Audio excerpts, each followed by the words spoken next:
Welcome back to Road Gang Radio. Join Jimmy Mack and Lindsay Lawler's Gang of the Airwaves by subscribing to Radio Nemo on YouTube. We celebrate all kinds. Make it official. After all, if you're listening, you're already in the gang.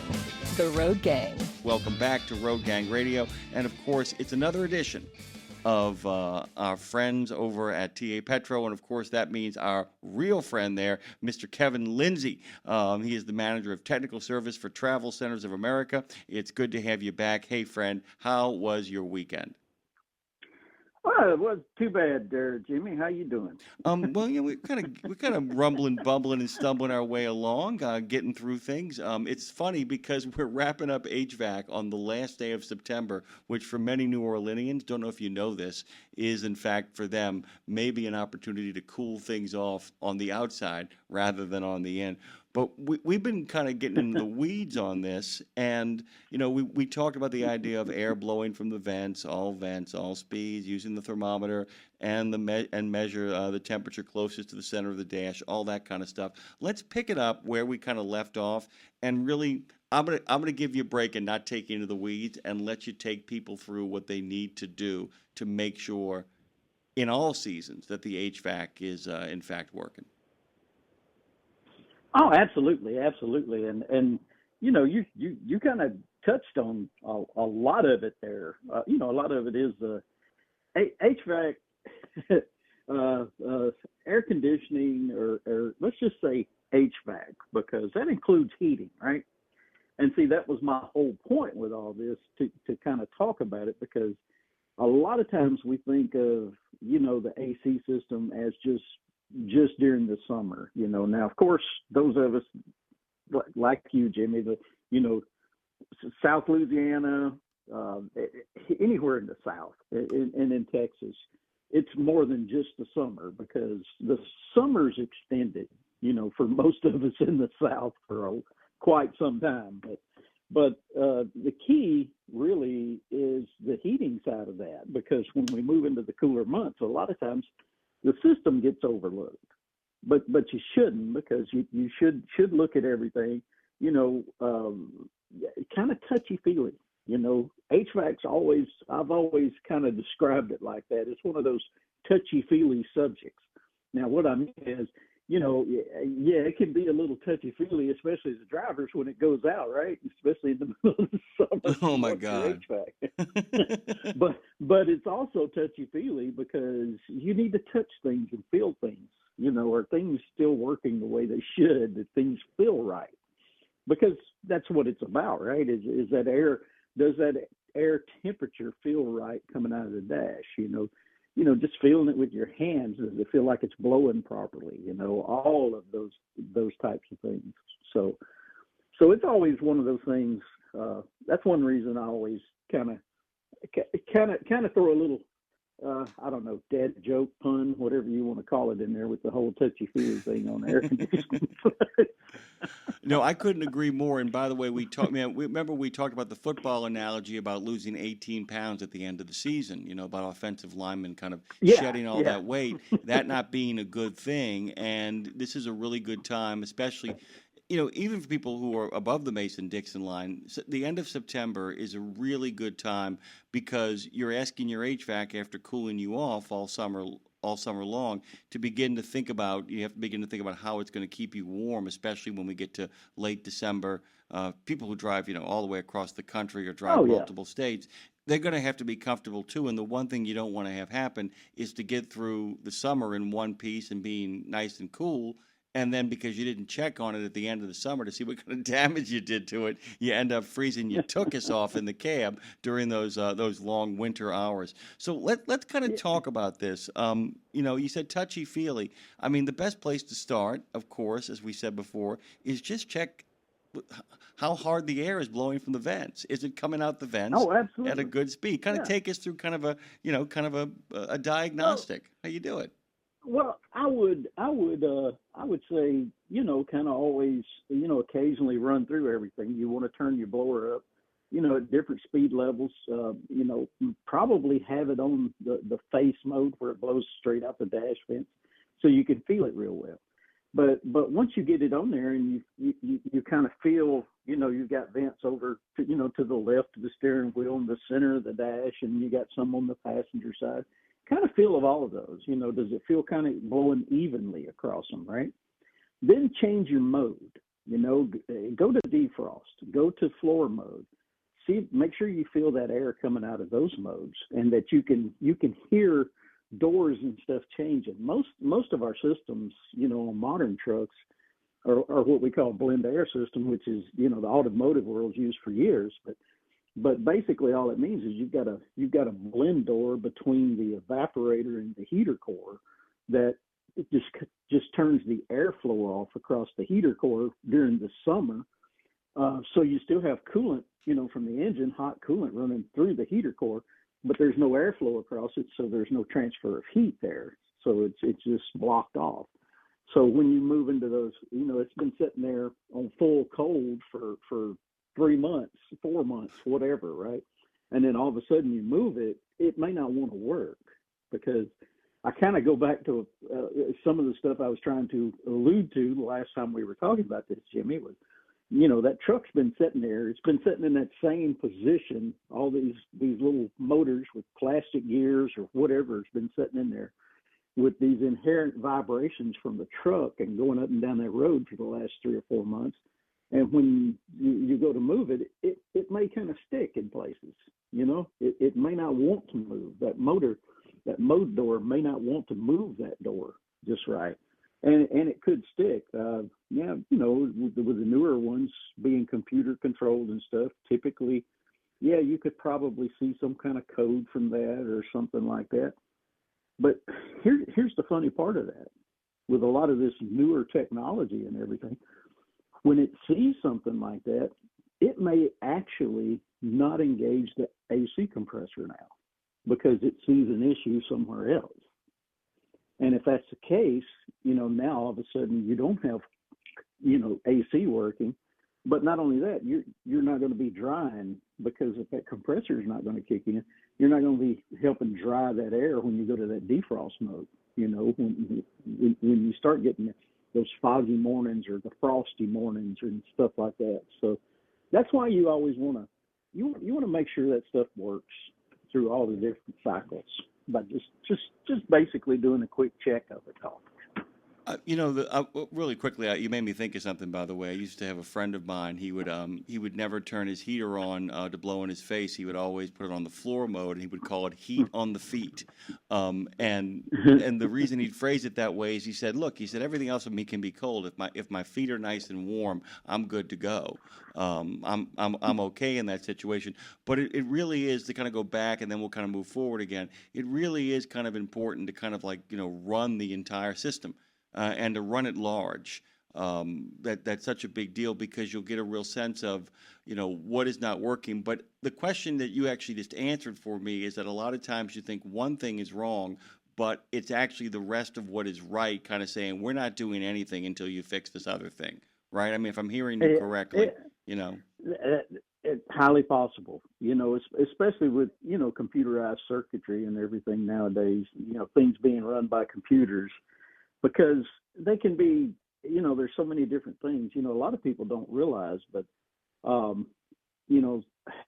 there's certain truck models and different things out there nowadays that we're in such a modern age that a lot of these newer trucks, when the truck is running at idle, you're meeting emissions levels and different things like that. The AC function can have what they call economy mode on certain models and things like that, meaning that based on emissions levels, it could actually help control the AC compressor kicking in and out to help meet emissions and meet that fuel economy that's required for certain emission levels and things. So it's a little different. It's not the same as it always used to be. So. No, and I have to tell you, it is, what is not frustrating for me, what is fascinating for me is, I'm sorry, we're going to go to the weeds. I have to ask you, is there ever going to be a time Is there ever going to be a time, again, although there are some rumblings in certain states about kind of lifting certain restrictions, where people are actually ever going to be able to be their own shade mechanics again, where people actually can do this work on their own? Because it's not possible a lot of the time, because you've got so many computers in there and you've got so many things that are, working with other things. Is there ever going to be a time when folks can be like, I'll take care of that myself? Because it doesn't feel like there ever will be again. Well, I don't think we've moved completely away from that just yet, because, it is still possible. Because after all, no matter how many of these electronic sensors and gizmos and gadgets or whatever you want to put on these systems, when it comes to an AC system or just the HVAC system in general, it's still about physics, It's still about the physics of it. That refrigerant, it's all about the heat exchange. So, sure, there's, you can still keep that condenser on the front of that truck, from stopping up, with bugs, dust, debris, bird feathers, whatever, right?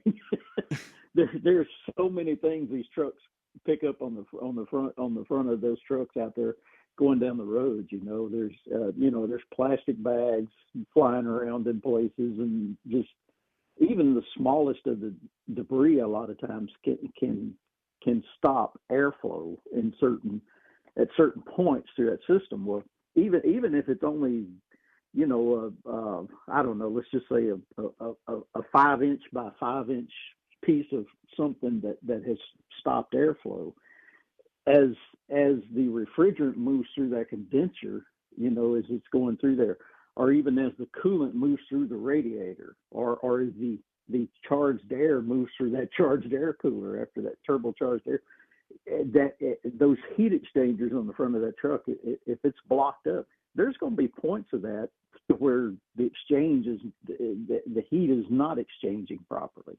So it's going to affect some of those things. Now, the bigger the area, obviously, the more issues you're going to have. I can remember years ago, starting out in this industry, we saw a lot of shutters and things like that on the front of trucks, during the winter time, and they operated automatically. It seemed like, some of them operated off air pressure. I mean, shoot, even back in the day, there was vacuum. There was vacuum pumps on some of these things, so it was kind of odd, to see how everything's evolved over the years. When you stop and look at it. But nowadays, it's still about, everything's designed that this many square inches of heat exchange I have for these components, so that should work. But when you just block up a small portion of that, all of a sudden it's not working exactly as designed. So now computers may notice that and may adjust the way it's working. So even by fixing it, you could still fix that problem yourself. The system is going to adapt. It's almost, I'm not going to say it's AI, but it kind of is, depending on how you really want to define that, artificial intelligence piece, Well, yeah, But, I mean, it certainly it's is kind of built in, right? Yeah, it certainly is a if this, then that. If this happens, this will happen as a compensatory action. I mean, you're basically putting in a lot of data and a lot of information to let the truck know to do certain things in the case certain other things happen. Okay, let me take us through this really quickly. So we've checked to make sure how the air is blowing from the vents. We've checked all the vents, all the speeds. We've used a thermometer and a measure the temperature to the center of the bunk. We checked the door seals, because you made a really big point of that last time we talked about this. Sometimes it doesn't feel the way you want it to feel because the doors aren't properly sealed. The filters, we talked about changing the filters. If you're checking, the windows should be down and not up. You want to see how this sucker works when it's under the worst possible conditions. We're looking for fresh air, not recycled. The fan should be cycling. Let's move on to the belt condition here and talk about, we've checked the condenser for debris. I mean, all of that stuff is there. Where should we go from that point as we're getting ready to make sure we got through the summer in one piece and not in pieces? Well, and belt condition is the key component, because I think it's one of those things that it kind of gets overlooked anymore. Because in years past, years ago, we ran so many D belts, on diesel engines on big trucks, and everything went serpentine, many years ago now. But with serpentine belts, a lot of times they're overlooked because it's like, well, everything looks good. You don't really see the dry rot in those small grooves, that could be there. And then next thing you know, all of a sudden one snaps one day, and it's like, man, I wouldn't have thought that would have happened. But everything looked fine with it. But and it can, but you really got to check those. Tension on those serpentine belts becomes such a big player, a big factor in how long they actually work and can withstand. But most of them all do have a maintenance interval. Where the OEM says, at such and such miles, you really should replace this belt, regardless, almost because it's only got so many life cycles. It's funny. That's one of those things for years. I've had people ask me in the past, well, it's really odd. This thing worked and worked and worked, and then all of a sudden one day it just quit. And I'm like, well, anything has a certain life cycle, by design, by the way it's made. Even our light switches on the wall in the house, which and it's true for any switch or sensor or anything on a truck. There's only so many times it's gonna operate. And it's eventually gonna fail. Well, I'm laughing about it, Kevin. This is kind of a morbid joke, but it's like, my Uncle Joe worked every morning. He would wake up and he'd be fine. And for 108 years, he would wake up and be fine. And then one morning he didn't wake up. I don't know what happened. I hate to put it that way, but at the end of the day, what ended up doing the final damage to my truck? Well, you turned it on. Yeah. You turned it on one too many times. That at the end of the day. So that's my other question too. So, how do you keep up with that, though? There's a lot of life cycles that go on inside of your truck. Is it helpful to have like a chart that basically says, don't forget the following things will meet their OEM life cycle on this date? Do you do that? Or do you just use the yearly maintenance kind of check-in to let them check on it? Well, and you got to remember, too, most OEMs, whether it's car manufacturers, truck manufacturers, they're not going to make a lot of that information, totally publicly known. Hey, well, we know, this part number such and such. It's only got so many life cycles. You can only turn this thing on and off so many times, and it's going to eventually fail. Because the whole point of that, in order to sell vehicles, to make good products and everything last, they want to get it to that certain point that it's, towards the end of its useful life, before it has to be replaced. So, and different components, one little thing changing on a truck can make such a huge difference. And a lot of it goes back, and I know I probably sound like beating on the same drum over and over here. But it goes back to anything that changes the way that engine actually operates, how efficient it operates, can change some of the harmonics, some of the vibrations that naturally come out of that engine. The roads you run, if there are certain harmonics and vibrations that get picked up and bumps and potholes, things like that, there's only so many of those. It's going to change how long some of these things actually can last. I know I probably sound very vague and, kind of like I'm grasping for straws at something here, but no, I don't think you are. I think it's a certain level of, no, I don't think you're grasping at all. I think it's a certain level of mindfulness that we have to apply, is the sense that it's like, even if everything is going fine, it's why maintenance is so important. The idea that maintenance is your way of kind of making sure you check on things before they're not fine. I've been driving for a while and everything's working really great. Maybe I should check on it. everything's going great. Maybe I should have a moment to check in and see if everything will still be going great if I keep on doing what I'm doing. I want to talk, because we're going to run out of time here, and I want to make sure we talk about looking at humidity. Because there is a lot, and you talk about the idea of those cold mornings. We always talk about summertime and all that, but as we head into the winter, that seasonal shift, and we'll talk about seasonal shifts in over the next couple of weeks. But as we head into the winter, the game changes too, because the moisture, people forget that when we head towards winter, the moisture that kind of develops around our engine, around our HVAC system and all that stuff has a real impact on what goes on inside the truck, right? Oh, absolutely. Absolutely. Not only what goes on inside the truck, but, what's going on to different components, on the truck, on the outside as well. Because, we do tend to have a little bit drier conditions during the winter, right? Some of that humidity goes away. Now, of course, a lot of what I talk about is, here in the South and in the upper Midwest, around the Great Lakes, there's a lot of people always forget there's so much humidity up there. And during the winter, even, it's still there. Oh, yeah. That's why, that's why it's kind of odd to hear, but,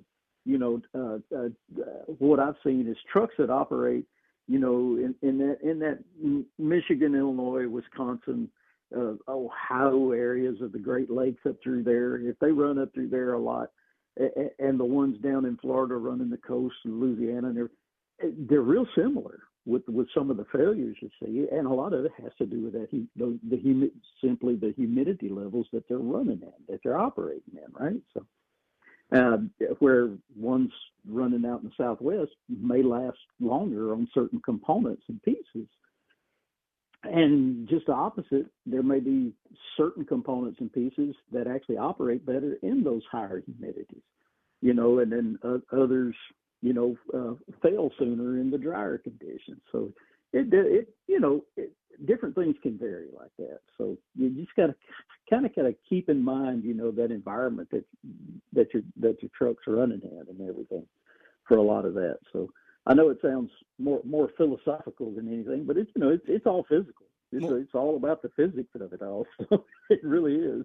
No, and and like I said, there are things you just have to keep checking, especially is the idea, it's such a simple thing, but you have to kind of keep checking this stuff in regards to if you have humidity, you should have water dripping. I mean, there's a whole bunch of stuff that you've got to just keep on checking for. I mean, and we can, like I said, we've got a lot of stuff to kind of crush in here. The HVAC codes, the fan shroud condition. What do you want to touch on? Because we've only got like 4 minutes left here, Kevin, and we got a lot of stuff.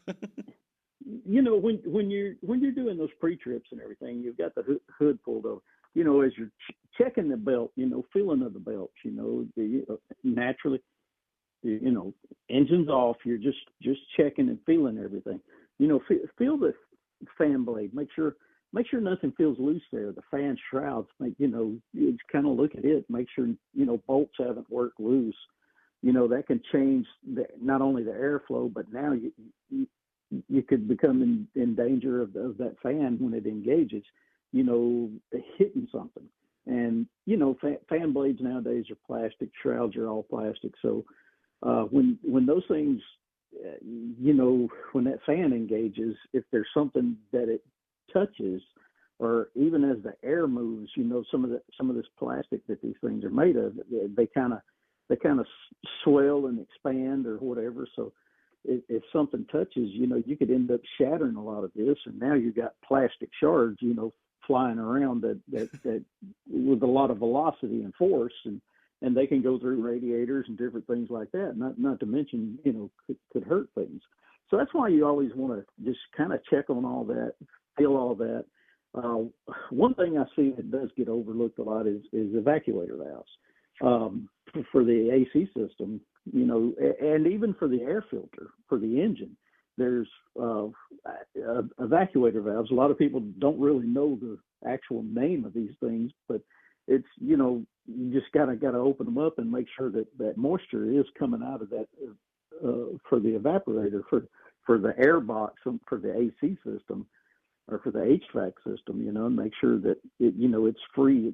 There's no debris built up in it, because you can get so much, dust and things like that can get built up inside of there, and then it may not drain properly. And if it don't drain properly, now you've ended up with excessive moisture in there and airflow, and it kind of starts freezing things up as it picks that moisture up, and you may even see like some like a mist sometimes coming out of the dash vents or something, which is totally the opposite of what you really want, especially in defrost mode. Yeah, that's not air conditioning. Yeah, that is not air conditioning. That's the exact opposite of air conditioning. A swamp cooler.